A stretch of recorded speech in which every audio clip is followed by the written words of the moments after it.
two of the lies he told. So we exchanged phone numbers, and we immediately start texting. About a week later, that's when we find out that the city is on shutdown because of COVID. So our very first date, red flag number one,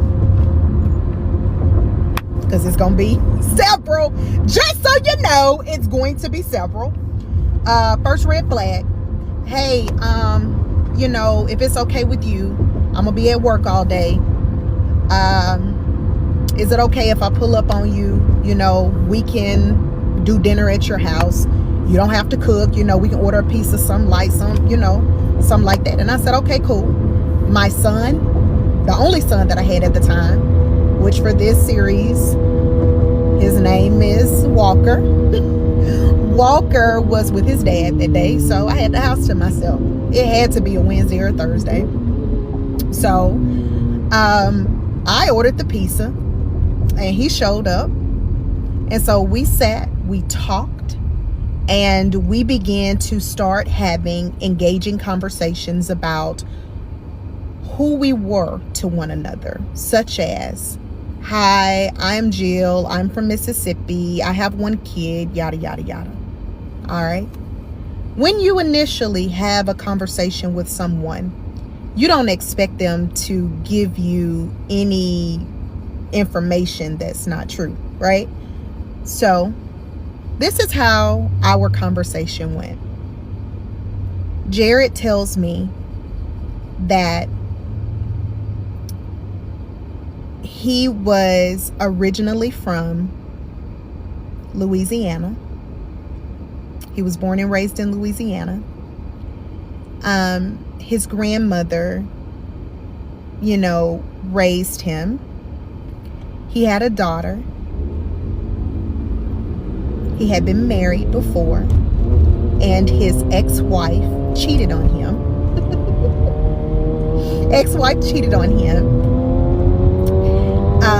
And she actually lives in Germany on a teaching job. He told me that he had a house with his ex-wife in Humble, Texas. He told me during this conversation, this is our very first initial conversation over pizza. He told me that his mother was a physician. He told me that his mother had him at such a young age that, of course, his grandmother had to raise him. Of course, that's believable. Of course. He told me that he went to culinary art school at the Arts Institute. He stated that he had 3 vehicles, that his credit score was amazingly high. And he also told me that his lease was about to be up at his apartment and he was getting ready to move out. And one last thing that he told me is that he used to play football. Not arena football, but he used to play football in high school. Okay.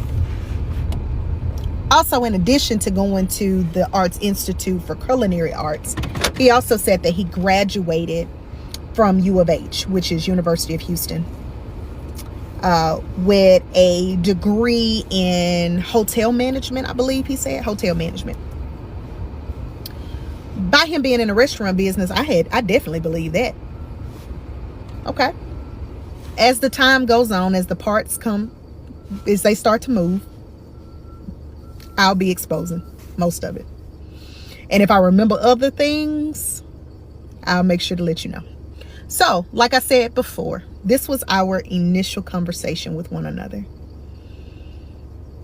I told him, I said, wow, that is impressive. That's a lot. He also told me that he had, you know, money in his savings and stuff. He's a great saver. He knows he's financially stable, things of that nature. Okay. I said, okay, cool, no problem. That's awesome. I said, so the 3 cars, where are the 3 cars at? I mean, I've only seen you in the Camaro. And he was like, yeah, I keep those other 2 at my mom's crib because, you know, I live in an apartment complex. So, you know, I don't want to have all my cars over there. Okay, bet. That's understandable. I got you. I said 3 cars. That's crazy. All right. So the night goes on. I'm not going to sit here and cap one night. If you follow me, you follow me. That was a one night. And that man never left my house. He went to work. He would come back the next day. He went to work. He would come back the next day. So during the time when I met him, he was driving a Camaro. One night, he picked me up from Prospect Park. I got an Uber there. He got off of work at Phil and Derek's, and then he came and scooped me up. I noticed on that night that he had a pink tag on his Camaro, and there was a name on the back, and the name said Cece. So that was weird to me because his name was Jared. So we go home, and you know, I didn't bring it up or anything. So as time goes by, we basically shacking. But let me be clear. The first week that he started living with me, he was paying my bills. He paid my rent. He was buying groceries. He was doing for my son at the time. He was most definitely paying my household bills. And I was pocketing all my money. Most definitely was. So one day he comes home, and now he's in a Nissan Altima. And I said, what happened to the Camaro? He said, I'm letting it sit for a minute.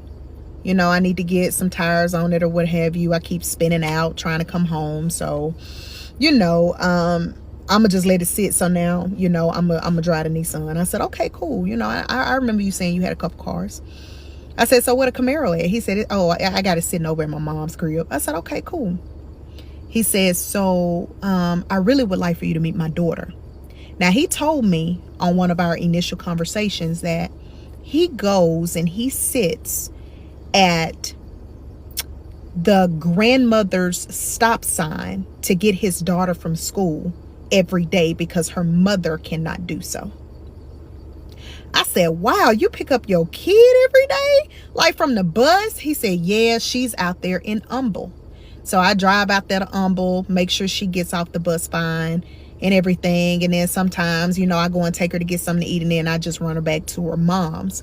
But she's going to school in her grandmother's district. It never dawned on me to ask him why the grandmama can't get her off the bus. Never dawned on me. So I said, okay, cool. And so I noticed that he worked extremely long hours. And when I mean extremely long hours, I mean he would sometimes leave at 6 in the morning, and he wouldn't be back till like 2 in the morning the next morning.